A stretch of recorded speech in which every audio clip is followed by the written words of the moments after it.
2월 3일 수요일 날마다 말씀과 함께 100일 가정예배를 시작하겠습니다. 다같이 주님 가르치신 기도합니다.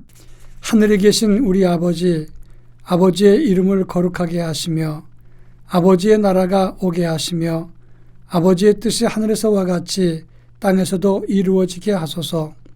오늘 우리에게 일용할 양식을 주시고 우리가 우리에게 잘못한 사람을 용서하여 준 것 같이 우리 죄를 용서하여 주시고 우리를 시험에 빠지지 않게 하시고 악에서 구하소서. 나라와 권능과 영광이 영원히 아버지의 것입니다. 아멘.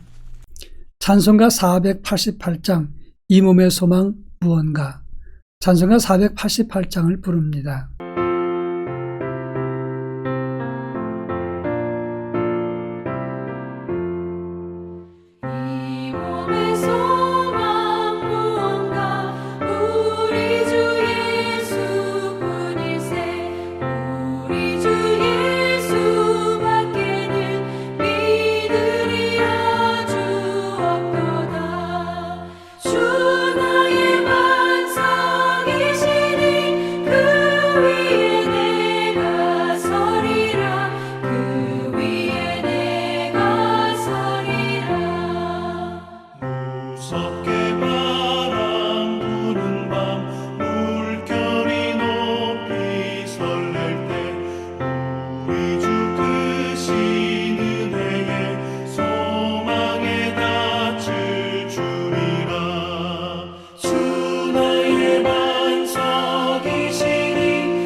이 시간 우리에게 주시는 하나님 말씀은 예레미야서 29장 10절로 14절입니다.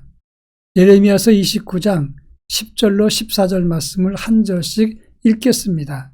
제가 전체를 읽겠습니다. 여호와께서 이와 같이 말씀하시니라.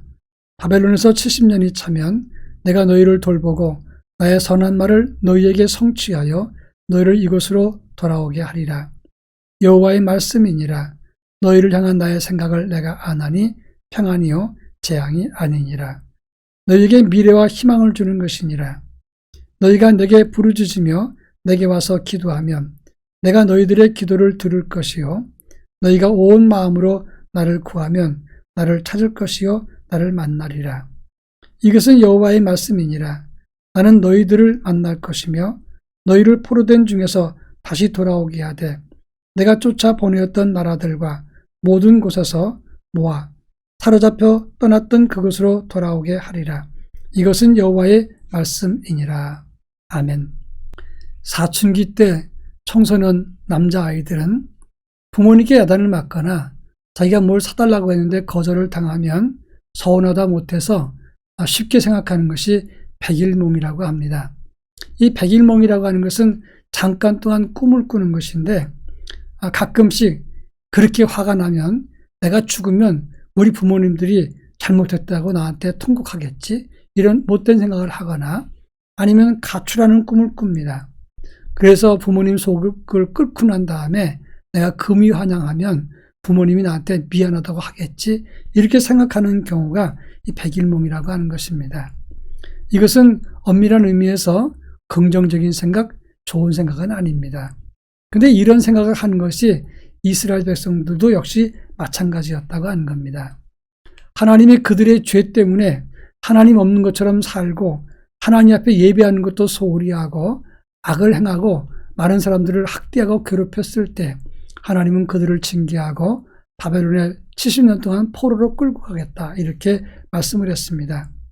그 예언을 들었던 이스라엘 백성들은 크게 반발하고 그 예언을 말씀했던 예레미야를 미워하고 때리고 물 없는 구덩이에 넣기도 하고 큰 고통을 주었습니다. 장장 40년 6개월 동안 그런 고통을 주었던 것입니다. 그렇다면 하나님은 왜 이런 시련을 예언했겠느냐 하는 겁니다. 먼저 예레미야서 전체를 보면 그 하나님께서 심판한 목적과 의미를 설명합니다. 특히 예레미야서 22장 17절에 보면 내 두 눈과 마음은 탐욕과 무지한 죄를 피를 흘리고 압박과 포악을 행하려 할 뿐이라 이렇게 말했다고 하는 겁니다. 탐욕스럽고 무지한 자의 피를 흘리고 압박과 포악을 행하며 그리고 하나님을 거역하는 삶을 살았기 때문에 하나님은 진노의 술잔, 재앙, 형벌, 하나님의 심판의 칼을 언급하면서 이스라엘을 징계할 이야기를 했던 것입니다. 중요한 것 두 가지는 하나님은 아무리 선민이라도 죄를 짓고 그리고 악한 행동을 하게 되면 하나님이 싫어하신다고 하는 겁니다.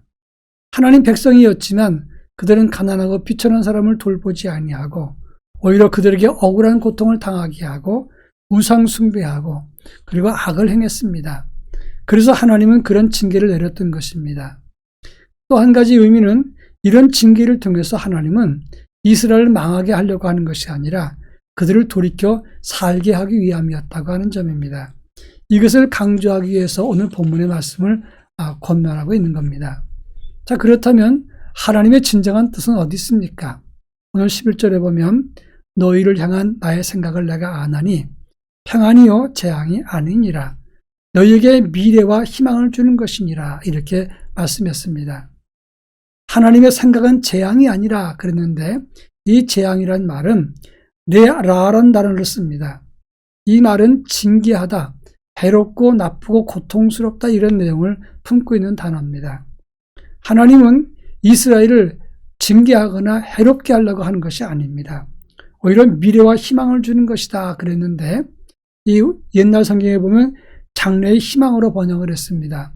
언어를 보면 아리트 웨티크아라는 단어인데 이것은 희망찬 미래를 말하는 것입니다. 그냥 단순한 희망찬 미래가 아니라 하나님의 선과 은총과 사랑으로 가득한 희망의 미래를 말하는 것입니다. 하나님은 재앙과 아픔과 해로움이 아닌 그 징계를 통해서 희망찬 미래와 하나님의 사랑과 은총을 보여주기 위함이야 하는 겁니다. 여기에 중요한 의미가 있습니다. 지금 당장 당하는 징계와 고난과 어려움도 당장은 모르지만 결국은 우리에게 희망과 미래의 은총과 풍성한 하나님의 사랑을 깨닫게 하기 위함이라는 사실을 알아야 합니다. 우리는 지금 당장 어렵고 힘들어도 반드시 하나님은 우리를 유익한 길로 인도하신다는 그런 확실한 믿음과 확신을 가져야 될 것입니다. 마지막으로 오늘 12절부터 13절까지 해서 보면 그러기 때문에 너희는 간절히 내게 구하라. 구하면 찾을 것이요 나를 만나리라 말씀했습니다. 그리고 연이어서 14절에 보면 너희를 포로된 자리에서 다시 돌아오게 할 것이고 떠났던 모든 곳에서 다시 돌아오게 될 것이다 라고 말하면서 온전한 회복을 약속했다고 한 겁니다. 너희를 다 모아, 이 모아란 말은 카바치란 단어인데 모은다고 하는 것은 어떤 것이냐면 억지로 모으는 수도 있지만 이 카바치란 단어는 모으는 일에 매우 성실하고 열정적으로 행하는 것을 의미하는 것입니다. 하나님은 이스라엘을 위해서 성실하고 열심히 우리를 다시 회복시키시고 일으키시기 위해서 최선을 다한다 이렇게 말하고 있는 것입니다. 지금 우리가 당하는 시련, 답답함이 얼마나 크십니까? 아무리 어렵고 힘들어도 하나님이 계시기 때문에 우리는 견디고 이기는 것입니다. 또 힘들고 어려운 징계라도 믿음으로 수용하면서 돌이킬 것은 돌이키고 하나님께 돌아서는 믿음을 가질 때 이것이 우리에게 큰 미래의 희망과 기쁨이 되는 것입니다. 기도하면서 하나님 뜻을 찾고 그리고 하나님의 역사 속에서 모든 것이 회복되는 역사가 우리 앞에 펼쳐지기를 축원합니다. 이제 다 같이 기도할 제목을 나누겠습니다. 첫 번째 기도 제목은 하나님 뜻을 기억하면서 돌이키고 회개할 것을 빨리 돌이키게 하옵소서, 이렇게 기도할 것이고, 또 한 가지는 하나님을 찾고 구하면서 모든 것이 다시 회복될 수 있게 하옵소서 기도할 것입니다. 기도합니다.